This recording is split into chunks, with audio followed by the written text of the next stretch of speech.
Hello guys, hi, नमस्कार, welcome to my YouTube channel let's do and learn. Guys, आप सभी का मैं रूपाली बहुत बहुत वेलकम करती हूँ अपने यूट्यूब चैनल में। और आज मैं जो टॉपिक लेकर आई हूँ वो फिज़िक्स का टॉपिक है। और फिज़िक्स में आज हम यहाँ पर टॉपिक लेकर आए हैं हीट यानी कि ऊष्मा। और ऊष्मा से संबंधित जितने भी महत्वपूर्ण क्वेश्चंस हैं प्रीवियस ईयर आए हुए उन सभी को डिस्कस करेंगे।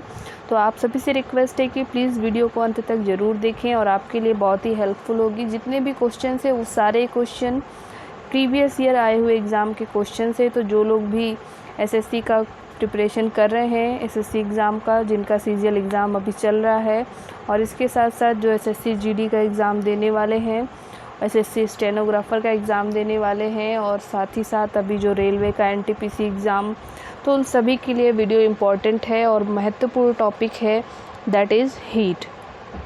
चलेंगे क्वेश्चंस की ओर। उससे पहले आप सभी से हाथ जोड़कर रिक्वेस्ट है कि प्लीज़ चैनल को ज़रूर सब्सक्राइब करें ताकि हमारा भी हौसला बढ़ सके, और वीडियो को हो सके तो शेयर करें।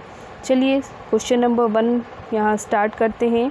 और ये कह रहा है कि ताप गतिकी का जो प्रथम नियम है ये किससे संबद्ध है।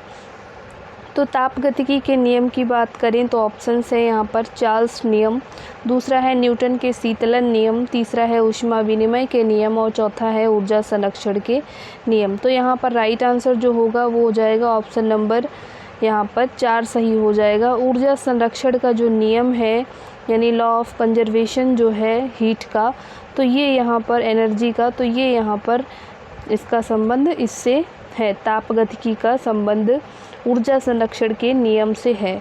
और ताप गतिकी जिसको हम ऊष्मा गतिकी भी कहते हैं, इसका जो प्रथम नियम है वो सामान्यतः ऊर्जा संरक्षण के नियम से संबद्ध है।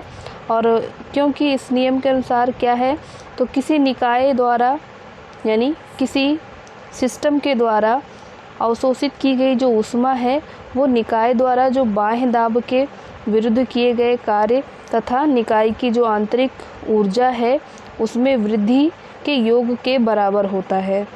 तो ये हो गया। अगले क्वेश्चन की ओर चलेंगे। अगला क्वेश्चन है यहाँ पर क्वेश्चन नंबर 2। और ये कह रहा है काले वस्त्र के मुकाबले श्वेत वस्त्र शीतल क्यों होते हैं। यानी जब हम वाइट कपड़ा पहनते हैं तो वो रिलैक्सेबल क्यों होता है, जबकि जो काले कपड़े हैं वो रिलैक्सेबल नहीं होते, ऐसा क्यों है, रीज़न बताना है। पहला ऑप्शन है अपने पास पहुंचने वाले सभी प्रकाश को अवशोषित कर लेता है काले रंग का कपड़ा। दूसरा है उनके पास जो भी प्रकाश पहुंचता है वह उसे परावर्तित कर देते हैं। तीसरा ऑप्शन है प्रकाश भेदन नहीं होने देते। चौथा ऑप्शन है सूर्य के प्रकाश को पूर्णतया शीतल कर देते हैं। तो इन 4 ऑप्शंस में से जो सही उत्तर है वो हो जाएगा ऑप्शन नंबर 2, यानी उनके पास जो भी प्रकाश पहुंचता है वह उसे परावर्तित कर देते हैं। जो वाइट कपड़े होते हैं वो प्रकाश को क्या कर देते हैं, रिफ्लेक्स कर देते हैं, परावर्तित कर देते हैं, जिसकी वजह से क्या हो जाता है कि वो गर्मी को एब्जॉर्ब नहीं करते हैं, इस कारण से वो शीतल लगते हैं। काले वस्त्रों की अपेक्षा जो सफ़ेद वस्त्र होते हैं इसीलिए शीतल होते हैं, और ये क्या करते हैं तो ऊष्मा को परावर्तित कर देते हैं। जबकि काला रंग क्या करता है, ऊष्मा को अवशोषित कर लेता है, एब्जॉर्ब कर लेता है, और बाहर ऊष्मा नहीं निकलती, इसलिए काले रंग के कपड़े में गर्मी बहुत लगती है। अगले क्वेश्चन की ओर चलेंगे। अगला क्वेश्चन है पृथ्वी निम्नलिखित में से क्या है। पहला ऑप्शन है ऊष्मा की अच्छी परावर्तक है, यहाँ पर होगा परावर्तक। दूसरा है ऊष्मा के गैर अवशोषक। तीसरा ऑप्शन कह रहा है ऊष्मा की अच्छी अवशोषक और अच्छी विविरक। चौथा है ऊष्मा की खराब अवशोषक और खराब विविरक। तो राइट आंसर यहाँ पर जो हो जाएगा वो हो जाएगा ऑप्शन नंबर 4, जो कि क्या कह रहा है, पृथ्वी क्या है तो ऊष्मा की खराब अवशोषक है और खराब विविरक है। ऑप्शन नंबर 4 यहाँ पर सही उत्तर होगा। अगला जो क्वेश्चन है वो कह रहा कृष्णिका विवरण उच्चतम अवस्था तक पहुँचने पर तरंग दैर्ध्य कैसा होता है। तरंग दैर्ध्य कैसा होता है। तो ऑप्शंस हैं तापमान बढ़ने पर बढ़ जाता है, दूसरा कह रहा है तापमान बढ़ने पर घट जाता है, तीसरा ऑप्शन कह रहा है सभी तापमान पर एक समान रहता है, और चौथा ऑप्शन कह रहा है तापमान परिवर्तित होने पर किसी निश्चित ढांचे पर नहीं चलता। तो राइट आंसर जो हो जाएगा इस क्वेश्चन का, तापमान बढ़ने पर घट जाता है। ऑप्शन नंबर 2 यहाँ पर सही हो जाएगा। और ये क्या कह रहा है कि कृष्णिका विवरण जो उच्चतम अवस्था तक पहुँचने पर जो तरंग दैर्ध्य है वो तापमान बढ़ने पर क्या हो जाएगा, तो घट जाएगा। ऑप्शन नंबर 2 यहाँ पर सही उत्तर हो जाएगा।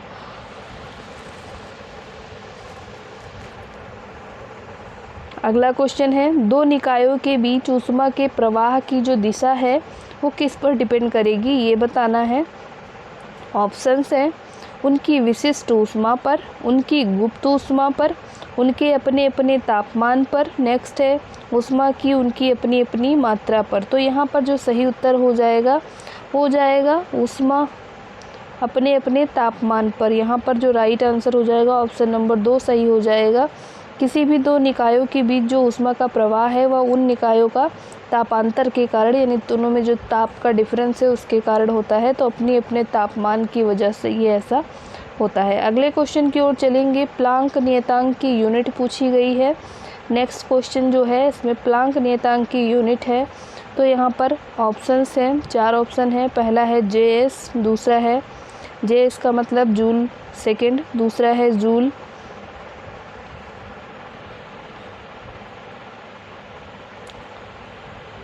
सेकेंड इनवर्स 2, थर्ड है जूल पर सेकेंड और लास्ट है जूल पर सेकेंड।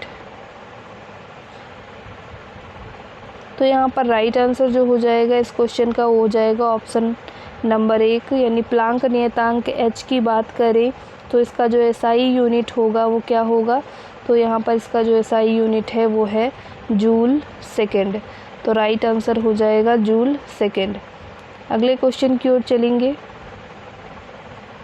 अगला क्वेश्चन है, प्लांक के अचार नहीं होगा, यहाँ पर होगा प्लांक के अचर में किसकी विमाएँ होती हैं। किसकी विमाएँ होती हैं, रैखिक गति की, कोणीय गति की, बल की या ऊर्जा की।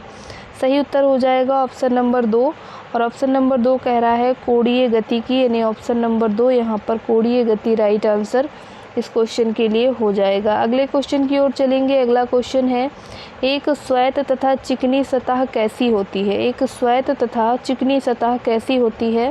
पहला ऑप्शन है ताप की अच्छी अवशोषक और अच्छी परावर्तक होती है। दूसरा ऑप्शन कह रहा है ताप की खराब अवशोषक और अच्छी परावर्तक होती है। तीसरा ऑप्शन कह रहा है ताप की अच्छी अवशोषक और खराब परावर्तक, और फोर्थ ऑप्शन है खराब अवशोषक और खराब परावर्तक। तो इसमें सही उत्तर क्या होगा, तो सही उत्तर इसमें ऑप्शन नंबर 2 हो जाएगा कि ताप की खराब अवशोषक है और अच्छी परावर्तक है। एक जो श्वेत और चिकनी सतह होती है वो क्या है, ताप को एब्जॉर्ब वो नहीं करेगा और ताप को क्या करेगा, रिफ्लेक्ट करेगा, परावर्तित करेगा। तो ये सही ऑप्शन हो जाएगा, ताप का खराब अवशोषक होगा और अच्छा परावर्तक होगा। अगले क्वेश्चन की ओर चलेंगे। निम्नलिखित अभिक्रिया ऊष्मा डिपेंड करती है। अभिक्रिया ऊष्मा डिपेंड करती है, किस पे डिपेंड करती है, अभिक्रिया के ताप पर, उस पथ पर जिससे अंतिम उत्पाद प्राप्त किया जाता है। थर्ड है अधिकारकों और उत्पादों की भौतिक स्थिति पर, और फोर्थ है चाहे अभिक्रिया स्थिर दाब पर की गई है या स्थिर आयतन पर। तो राइट आंसर जो हो जाएगा इस क्वेश्चन के लिए वो हो जाएगा ऑप्शन नंबर, इस क्वेश्चन का राइट आंसर हो जाएगा अभिक्रिया ऊष्मा डिपेंड नहीं करती है। तो ये उस पथ पर जिससे अंतिम उत्पाद प्राप्त किया जाता है ये उस पर डिपेंड नहीं करेगी। अगला जो क्वेश्चन होगा जो कह रहा कि दो धातुओं के सोल्डरन किसके गुण के कारण संभव है। तो पहला ऑप्शन है परासरण, दूसरा है श्यानता, तीसरा है पृष्ठीय तनाव और चौथा है असंजन। राइट आंसर हो जाएगा असंजन, ऑप्शन नंबर डी यहाँ पर सही उत्तर होगा इस क्वेश्चन के लिए। और बात करते हैं कि दो धातुओं का जो सोल्डरन असंजन जिसे हम कोहेसन बोलते हैं कि गुण के कारण होता है, यानी दो धातुओं का जो सोल्डरन है वो असंजन के कारण होता है, जबकि दो धातुओं के जोड़ पर जो ऊष्मा उत्पन्न, ये क्या करते हैं, जब दो धातुओं को जोड़ पर ऊष्मा उत्पन्न करते हैं तो सोल्डर धातु पिघल जाती है और जोड़ के बीच में जो केशिकत्व के गुण हैं वो सक्रिय हो जाती है, जगह कम हो जाती है, जिसकी वजह से ये प्रवेश करती हैं। अगले क्वेश्चन की ओर चलेंगे। अगला क्वेश्चन है, किसी धातु को पाचन सामग्री के रूप में प्रयोग करने के लिए निम्नलिखित में से कौन सी कसौटी अपनाई जाती है? पहला ऑप्शन है न्यून ऊष्मा चालकता, दूसरा है न्यून विद्युत चालकता, तीसरा है अधिक विशिष्ट ऊष्मा और चौथा है अधिक ऊष्मा चालकता। तो राइट आंसर जो हो जाएगा इस क्वेश्चन के लिए वो हो जाएगा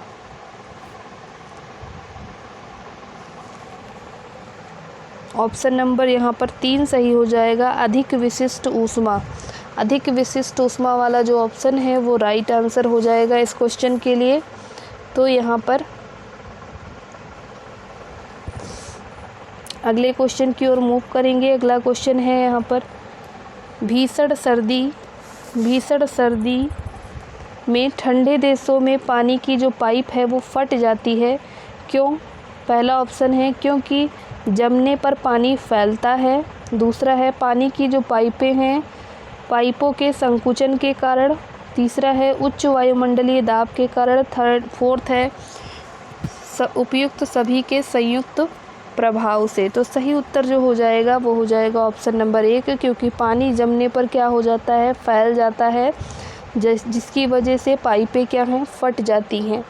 अगले क्वेश्चन की ओर मूव करेंगे और अगला क्वेश्चन, इसका एक और एग्जाम्पल हम यहाँ पर देख सकते हैं। जब फ्रिज में हम बोतल्स भर के लगा देते हैं फ्रीज़र में, और वो जब बोतल स्ट्रेट होती है तो ऐसे होती है, लेकिन जब हम पानी भर के लगाते हैं और बर्फ़ जमने के बाद कई बार बोतल नीचे से ऐसे फूल जाती है, वो इसी कारण से होती है क्योंकि यहाँ पर बर्फ़ जमने पर ये क्या होती है, फैल जाती है। अगला जो क्वेश्चन है वो है, ताज़े पानी का हिमांक बिंदु क्या है?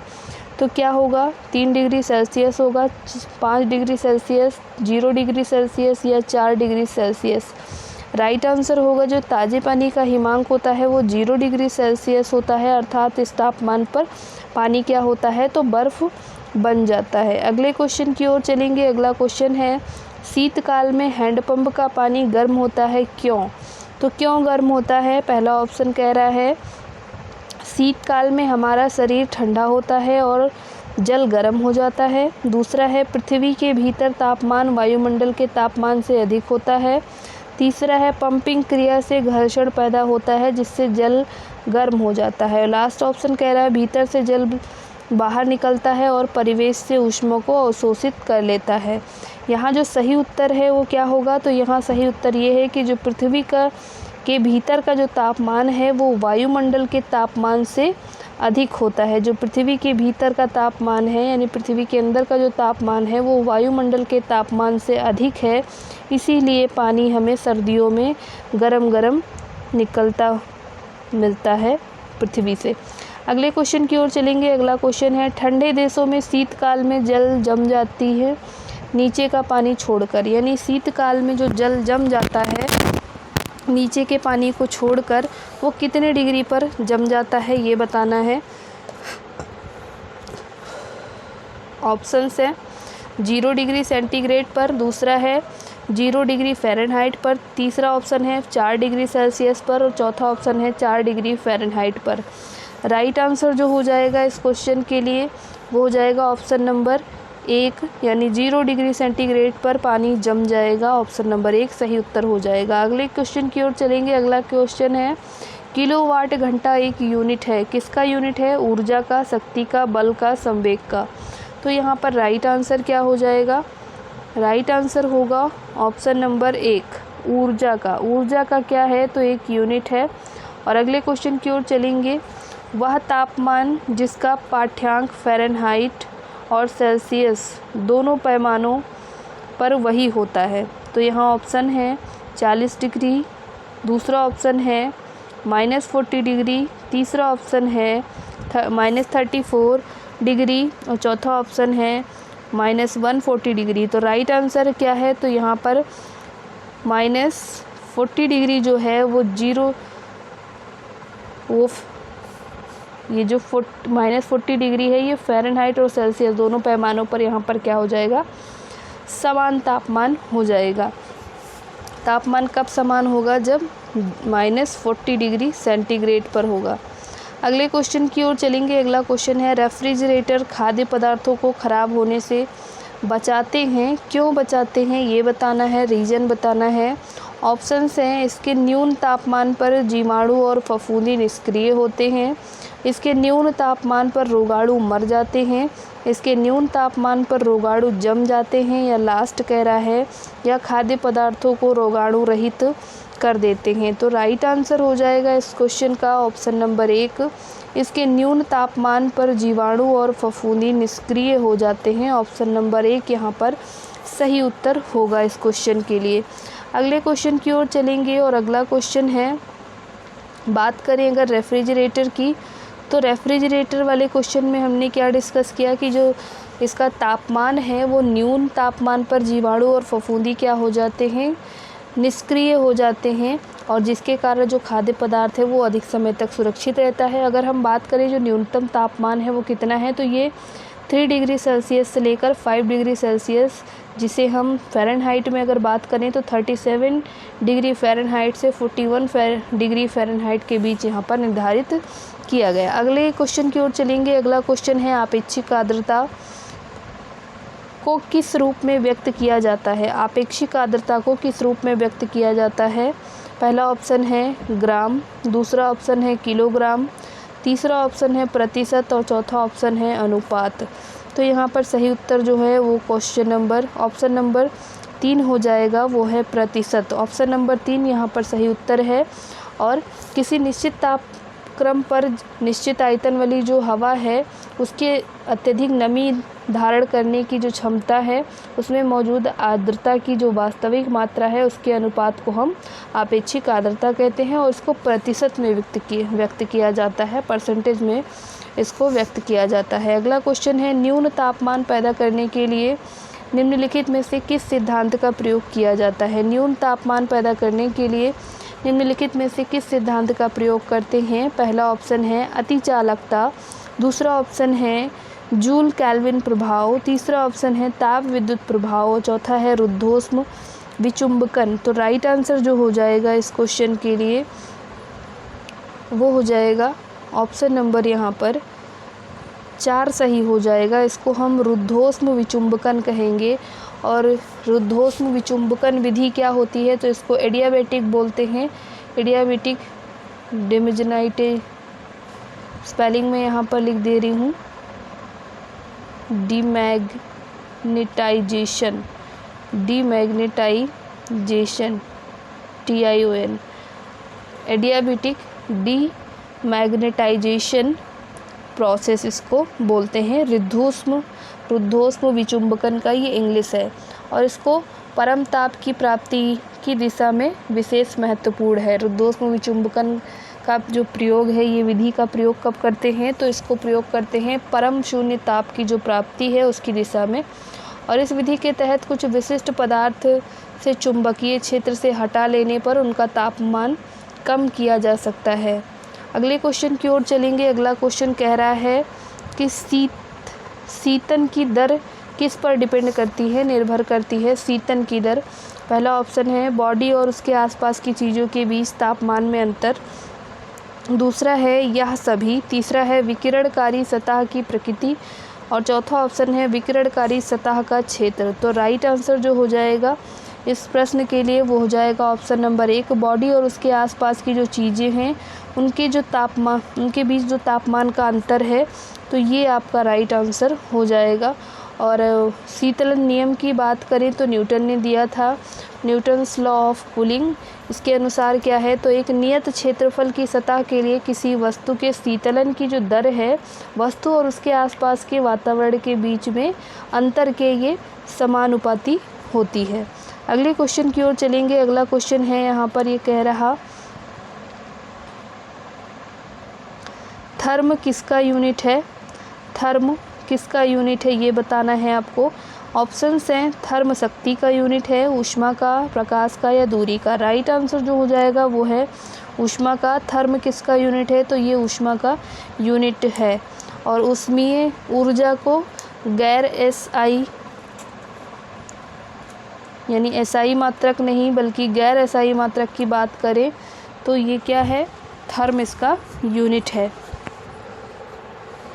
अगले क्वेश्चन की ओर चलेंगे। अगला क्वेश्चन है यहाँ पर, जल का क्वथनांक उच्च तुंगता पर किस कारण से घट जाता है। जल का जो क्वथनांक है वो उच्च तुंगता पर किस कारण से घट जाता है ये बताना है। पहला ऑप्शन है निम्न तापमान, दूसरा ऑप्शन है निम्न वायुमंडलीय दाब, तीसरा ऑप्शन है उच्च तापमान और चौथा ऑप्शन है उच्च वायुमंडलीय दाब। तो राइट आंसर जो हो जाएगा इस क्वेश्चन के लिए ऑप्शन नंबर 2 यहाँ पर सही उत्तर हो जाएगा, निम्न वायुमंडलीय दाब। निम्न वायुमंडलीय दाब ऑप्शन नंबर 2 यहाँ पर राइट आंसर हो जाएगा। जल का जो क्वथनांक है उच्च तुंगता पर निम्न वायुमंडलीय दाब के कारण घट जाता है, क्योंकि ऊंचाई बढ़ने पर वायुमंडलीय दाब कम हो जाता है। अगले क्वेश्चन की ओर चलेंगे। अगला क्वेश्चन है यहाँ पर, जब किसी पाषाण यानी पत्थर को पानी में डुबोया जाता है, जब किसी पाषाण खंड को पानी में डुबोया जाता है तो वह सामान डैश में पानी को विस्थापित कर देता है। किसको विस्थापित करता है ये बताना है, घनत्व को, विशिष्ट गुरुत्व को, द्रव्यमान को या फिर आयतन को। तो सही उत्तर जो होगा इस क्वेश्चन के लिए वो हो जाएगा आयतन को। उतना आयतन वो हटा देगा, तो यहाँ पर राइट आंसर हो जाएगा आयतन। ऑप्शन नंबर यहाँ पर 4 सही उत्तर होगा। अगले क्वेश्चन की ओर चलेंगे। अगला क्वेश्चन है, जल का घनत्व 1 ग्राम पर सीसी है। बिल्कुल सही है ऑप्शन। इसमें से पहला ऑप्शन कह रहा है 0 डिग्री सेंटीग्रेड पर, दूसरा ऑप्शन कह रहा है 4 डिग्री सेंटीग्रेड पर, तीसरा ऑप्शन कह रहा है 25 डिग्री सेंटीग्रेड पर और फोर्थ ऑप्शन है 100 डिग्री सेंटीग्रेड पर। राइट आंसर जो होगा इस क्वेश्चन के लिए वो हो जाएगा ऑप्शन नंबर 2 जो कि है 4 डिग्री सेंटीग्रेड पर। ऑप्शन नंबर 2 यहाँ राइट आंसर हो जाएगा। अगले क्वेश्चन की ओर चलेंगे। अगला क्वेश्चन है, बादल किस कारण वायुमंडल में तैरते हैं। बादल किस कारण वायुमंडल में तैरते हैं ये बताना है। ऑप्शंस हैं निम्न दाब के कारण, सेकेंड ऑप्शन कह रहा है निम्न घनत्व के कारण, थर्ड ऑप्शन कह रहा है निम्न श्यानता के कारण और फोर्थ ऑप्शन कह रहा है निम्न तापमान के कारण। राइट आंसर जो होगा इस क्वेश्चन का वो हो जाएगा ऑप्शन नंबर 2 जो कि कह रहा है निम्न घनत्व। ऑप्शन नंबर 2 यहाँ पर राइट आंसर हो जाएगा। बादल पानी या बर्फ़ के जो हज़ारों नन्हे नन्हे कण होते हैं, इन कणों से मिलकर बनते हैं। बादल किससे बनेगा, तो बादल बनेगा पानी या बर्फ़ के जो हज़ारों नन्हे मुन्ने कण होंगे उन सब से मिलकर बनता है। और इन नन्हे कणों को ही हम क्या कहते हैं, इनका जो घनत्व है वो बहुत ही कम होता है और ये हवा में आसानी से तैरने लगते हैं। और बादल की जब संघनन होती है यानी कंडेंसेशन होता है, ठंडापन होता है उसमें, तो वो ही बूंदें बन जाती हैं। और ऐसा तब होता है जब गर्म हवा ऊपर उठती है और ऊपर उठकर वो ठंडी हो जाती है। तो यहाँ पर राइट आंसर होगा निम्न घनत्व। ऑप्शन नंबर 2 सही उत्तर होगा। अगले क्वेश्चन की ओर चलेंगे। अगला क्वेश्चन है, निम्नलिखित में से अधिक जलन किससे पैदा होती है। किससे सबसे ज़्यादा जलन होगी यदि आप जल जाएं तो। उबलते हुए पानी से जलने पर, भाप, गर्म पानी से जलने पर, भाप से या पिघलती हुई प्लावी बर्फ़ से। तो सबसे ज़्यादा जो जलन होगी वो भाप से होगी। जैसे कुकर का यदि ढक्कन आपने खोला अचानक से और उसके सामने आपका हाथ चला गया तो वो तुरंत खुले हुए ढक्कन से भाप से आपका हाथ ज़्यादा जलेगा। तो ऐसा क्यों होता है, क्योंकि भाप में क्या होती है, तो यहाँ पर गुप्त ऊष्मा होती है। कौन सी ऊष्मा होती है, गुप्त ऊष्मा होती है, जिसके कारण ये जलन सबसे ज़्यादा हमें होती है। भाप में क्या होती है, तो गुप्त ऊष्मा होती है जो कि दिखाई नहीं देती, परंतु सबसे ज़्यादा हम भाप से ही जलते हैं। अगले क्वेश्चन की ओर चलेंगे। वायु की क्षैतिज गति से होने वाले उसके अंतरण को, यहाँ पर अंतर्गत नहीं होगा, अंतरण होगा, अंतरण को कहते हैं। वायु की क्षैतिज गति से होने वाले अंतरण को कहते हैं, क्या कहते हैं, अभिवहन कहते हैं, संवहन कहते हैं, चालन या फिर विकिरण। क्या कहेंगे, सही उत्तर होगा अभिवहन। ऑप्शन नंबर 1 सही उत्तर होगा। वायु की जो क्षैतिज गति के कारण होने वाले जो ऊष्मा के अंतरण को हम यहाँ पर क्या कहते हैं, तो एडवेक्शन कहते हैं, यानी अभिवहन कहते हैं। अगले क्वेश्चन की ओर चलेंगे। अगला क्वेश्चन है, उबलते जल द्वारा जलने की तुलना में भाप से जलना अधिक कष्टकारी होता है। क्यों होता है? अभी पिछले क्वेश्चंस में मैंने यहाँ पर डिस्कस किया था, तो जिन्होंने ध्यान से पढ़ा होगा वो उत्तर देने में बिल्कुल भी टाइम नहीं लगाएंगे। ऑप्शंस को देख लेते हैं। ऑप्शन नंबर 1 कह रहा है भाप का ताप बहुत अधिक होता है।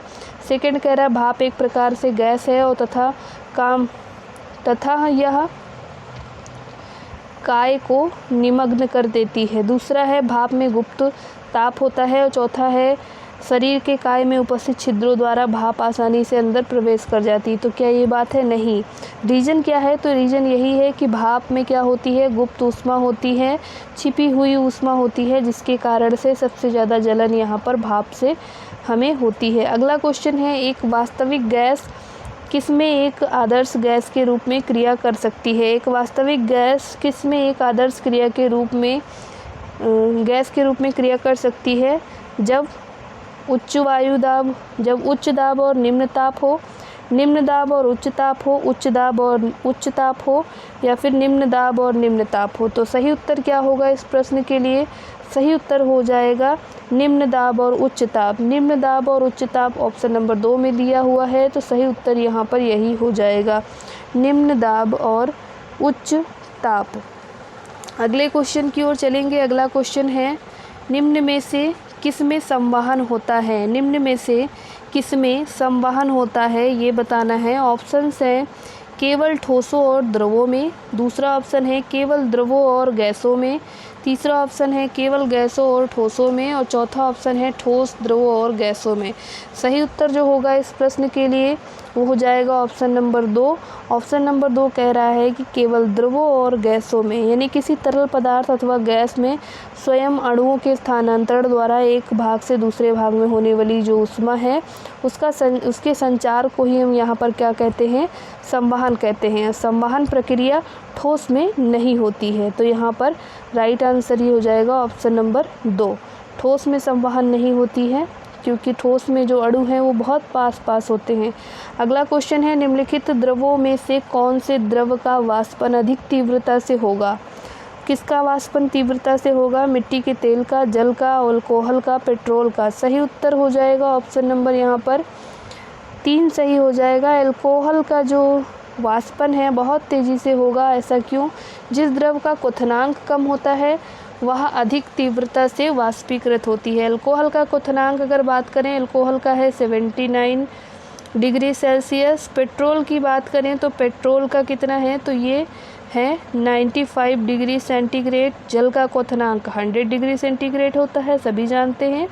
और मिट्टी के तेल की क्वथनांक की बात करें तो 150 डिग्री से लेकर 300 डिग्री सेंटीग्रेड तक होता है। तो सबसे कम क्वथनांक जिसका होगा तो वो है हमारा अल्कोहल का। तो अल्कोहल यहाँ पर राइट आंसर हो जाएगा। अगले क्वेश्चन की ओर चलेंगे। अगला क्वेश्चन कह रहा है, बहुत उच्च तापमान को मापने के लिए हम प्रयोग करते हैं, यानी बहुत ज़्यादा तापमान यदि है तो उसको किस चीज़ से मापेंगे? मरकरी तापमापी से, प्लैटिनम प्रतिरोध तापमापी, ताप वैद्युत उत्तापमापी, या उपयुक्त में से कोई नहीं। तो सही उत्तर जो हो जाएगा इस क्वेश्चन के लिए हो जाएगा ऑप्शन नंबर 3, ताप वैद्युत उत्तापमापी। तो ये हो जाएगा, उत्तापमापी की स्पेलिंग यहाँ पर गलत लिखी हुई है, ये हो जाएगा उत्तापमापी। तो उत्तापमापी ये हो जाएगा राइट आंसर। अगले क्वेश्चन की ओर चलेंगे। अगला क्वेश्चन है, निम्नलिखित तापमान किसके द्वारा मापा जाता है? तापमान किसके द्वारा यहाँ पर मापा जाता है? यहाँ पर गलती से 5 ऑप्शंस लिख गए हैं, तो है यहाँ पर केवल 4 ही।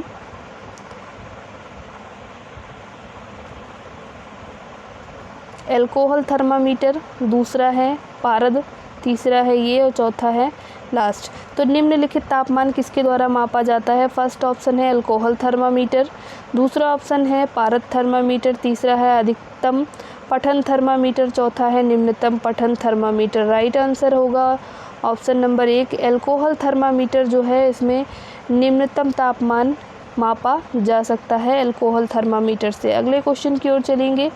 अगला क्वेश्चन है, तारों का रंग किस पर डिपेंड करता है? तापमान पर, दूरी पर, रेडियस पर, या वायुमंडलीय दाब पर? किस पर डिपेंड करेगा? तारों का रंग, तो सही उत्तर हो जाएगा ऑप्शन नंबर 1। तापमान पर डिपेंड करेगा, ऑप्शन नंबर 1 यहाँ पर सही उत्तर हो जाएगा। टेम्परेचर क्या करता है, टेम्परेचर पर डिपेंड होता है तारों का जो कलर है। अगर हम बात करें सूर्य की, तो सूर्य कितना टेम्परेचर, तो इसको चाहिए 6000 केल्विन और ये पीले रंग का दिखाई देगा। अगले क्वेश्चन की ओर चलेंगे। अगला क्वेश्चन है, गैस फ्लेम के सबसे गर्म भाग को क्या कहते हैं। जो गैस फ्लेम है उसका जो सबसे गर्म पार्ट है वो क्या है, ब्लू जोन है, नॉन लुमिनस जोन है, लुमिनस जोन है या डार्क जोन है। राइट आंसर जो हो जाएगा ऑप्शन नंबर यहाँ पर 2 सही हो जाएगा। नॉन लुमिनस जोन है, जो क्या है, चमक नहीं रहा है, नॉन ल्यूमिनस जोन है गैस का, वो सबसे ज़्यादा गर्म भाग है और इसका जो रंग है वो नीला होगा। कैसा होगा, तो ये नीला रंग होगा और ये है ज्वाला का सबसे बाहरी भाग होता है। ये ज्वाला का क्या है, सबसे बाहरी भाग होता है, यानी बाहर का पार्ट होता है। अगला क्वेश्चन है, शीतकाल में एक मोटी कमीज की अपेक्षा 2 पतली पतली कमीज़ें अगर पहनी जा रही हैं तो वो अधिक गर्म क्यों रख रही हैं। ऑप्शंस हैं आपके, रीज़न देना है आपको। 2 पतली कमीज़ अधिक मोटी होती हैं अतः ऊष्मा के संचरण को रोकती हैं। दूसरा है, 2 कमीज़ों के बीच वायु की परत सुचालक के रूप में कार्य करती है। तीसरा है, 2 कमीज़ों के बीच वायु की जो परत रोधी माध्यम के रूप में काम करती है। लास्ट है, ऊष्मा का विकिरण नहीं होता। सही उत्तर होगा 2 कमीज़ों के बीच वायु की जो परत रोधी है वो माध्यम की तरह काम करती है, माध्यम की तरह काम करती है, जिसकी वजह से क्या होता है, 2 कमीज में अधिक गर्म महसूस होती है। अगले क्वेश्चन की ओर चलेंगे। अगला क्वेश्चन है, जल वाष्प में भंडार ऊष्मा है। जल वाष्प में भंडार ऊष्मा है विशिष्ट ऊष्मा, गुप्त ऊष्मा, निरपेक्ष ऊष्मा, आपेक्षिक ऊष्मा। सही उत्तर हो जाएगा ऑप्शन नंबर यहाँ पर 2। तो जल वाष्प यानी भाप, भाप में क्या है, तो गुप्त ऊष्मा है, ऑप्शन नंबर 2 सही हो जाएगा। और इस क्वेश्चन में तो बिल्कुल भी गलती नहीं होनी चाहिए। अगला क्वेश्चन है, कोई पिंड ऊष्मा का सबसे अधिक अवशोषण करता है तब वह हो, जब कैसा हो वो, ऊष्मा का सबसे अधिक अवशोषण कब करेगा, काला और खुरदुरा होगा, काला और मृषण होगा, सफ़ेद और खुरदुरा होगा या सफ़ेद और मृषण होगा। राइट आंसर जो होगा काला और खुरदुरा होगा। काले और खुरदुरे से क्या होगा, जब काला रंग है वो एनर्जी को सबसे ज़्यादा एब्जॉर्ब करता है और बाहर निकलने नहीं देता है, तो यहाँ पर सही उत्तर यही हो जाएगा। और ये किसके नियम के अनुसार है, तो ये किरचॉफ ने एक नियम दिया था और किरचॉफ के नियम के अनुसार यह ऊष्मा का सबसे अच्छा उत्सर्जक भी होता है। आइए अगले क्वेश्चन की ओर चलेंगे। अगला क्वेश्चन कह रहा है, तप्त जल के थैलों में जल का प्रयोग किया जाता है क्योंकि, तप्त जल के जो थैले हैं उनमें जल का प्रयोग किया जाता है क्योंकि यह सरलता से मिल जाते हैं, यह सस्ता है और हानिकारक नहीं है, इसकी विशिष्ट ऊष्मा अधिक है या फिर जल को गर्म करना आसान है। तो सही उत्तर क्या होगा इस क्वेश्चन के लिए, तो राइट आंसर हो जाएगा ऑप्शन नंबर 3, यानी इसकी जो विशिष्ट ऊष्मा है वो अधिक है, इसकी विशिष्ट ऊष्मा अधिक है, ऑप्शन नंबर 3 यहाँ पर सही उत्तर हो जाएगा। अगले क्वेश्चन की ओर चलेंगे।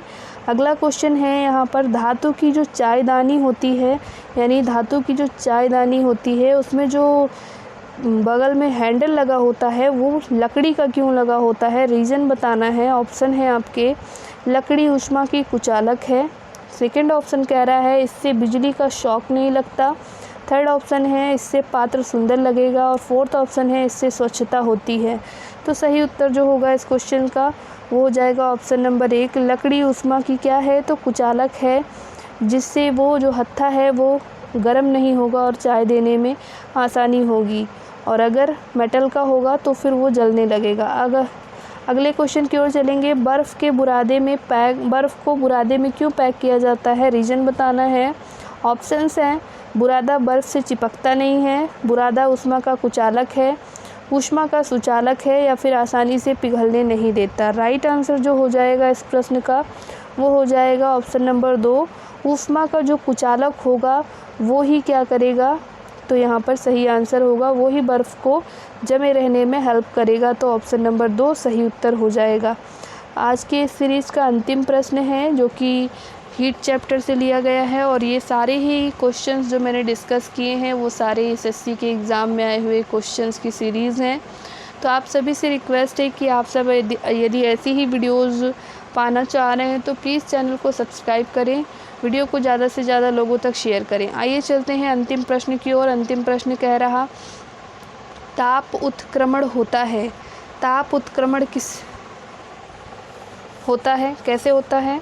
धनात्मक ह्रास से, ऋणात्मक ह्रास से, तटस्थ अवस्था या फिर इनमें से कोई नहीं। राइट आंसर जो हो जाएगा वो हो जाएगा धनात्मक ह्रास से, यानी धनात्मक ह्रास यानी धनात्मक नुकसान से क्या हो जाएगा, तो ताप उत्क्रमण होता है। ऑप्शन नंबर यहाँ पर 1 सही उत्तर होगा।